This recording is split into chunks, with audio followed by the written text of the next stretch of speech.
So I've been doing these videos about the bull market, and there's one other game that's just sort of entering its own bull market.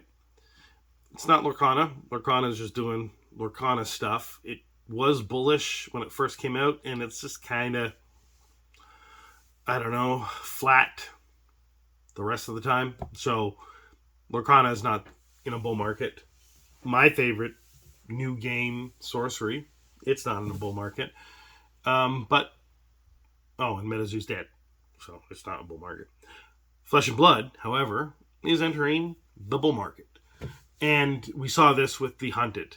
Those boxes flew off shelves, and I don't know if they're now selling for a much higher price, but it's a first for Flesh and Blood since Monarch.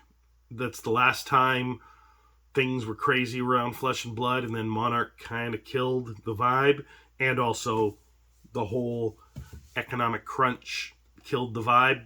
So Flesh and Blood has, I guess, it struggled throughout most the last half of 2021 and most of 2022, but it wasn't doing wonderful in 2023 either. But it was putting out product, and there were more players coming in. They had lots of tournaments, and they had lots of fun playing, and new people came in, and they enjoyed the game, and product was readily available, and people could get boxes, but they chose not to buy boxes. They instead chose to buy singles, and when everyone's buying singles, the single prices went up. And then that brought in some interest in the boxes, but the boxes still kind of sat on shelves and at distribution. And so I think we began 2024 with heavy hitters, and that, like, it went like most of the previous sets. It wasn't that sought after. It wasn't until Bright Lights, or was Bright Lights before heavy hitters? No, I think Bright Lights was first. So people really liked Bright Lights, and that had a lot of interest, but heavy hitters not so much. And then Misfell came out, and people were excited about Misfell. Not over the moon excited, not buying up all the boxes excited, but they were excited about it, and it was a good set, and people seemed to really enjoy it.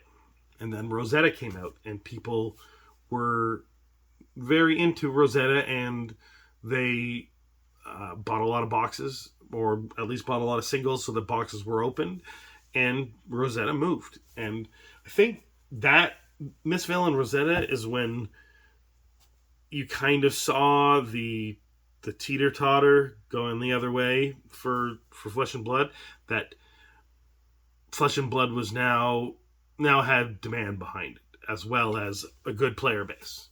I think they probably have one of the best player bases at this point for its size, like per capita, I guess, if you're going to look at it, because obviously Magic's player base is huge, but Flesh and Blood's, I think, is quite solid, and because they're playing with modern cards of Flesh and Blood, and their standard is doing good, whereas Magic's standard isn't. And I think Magic's standard needs to do good. It can't just be Commander.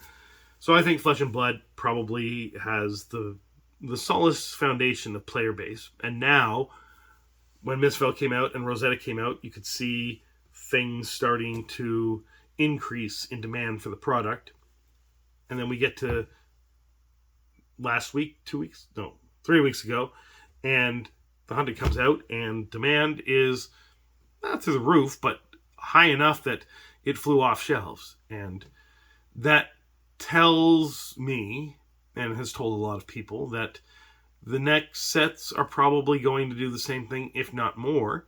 And we don't know whether Legend Story Studios has enough pivot ability, because Wizard of the Coast is a much larger company. It's a bigger boat. It takes a lot more effort to turn this thing, whereas Legend Story Studio is a small company and presumably has the agility to pivot much quicker. It's a little speedboat.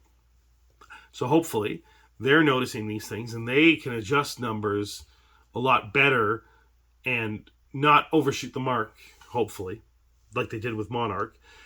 But I think they've learned the lesson. They went through Monarch and they saw what happened when they listened to exuberance and assumed exuberance was a long-term trend, when in fact exuberance is a short-term trend because it's trapped inside of a bubble, and then the bubble bursts and all the yells go off into the void. So hopefully they know that.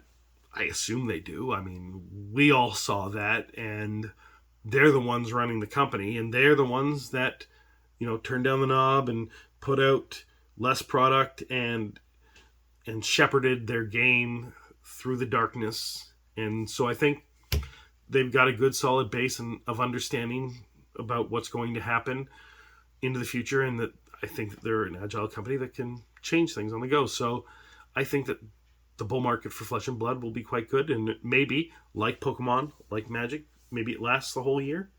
Let's see. What do you think?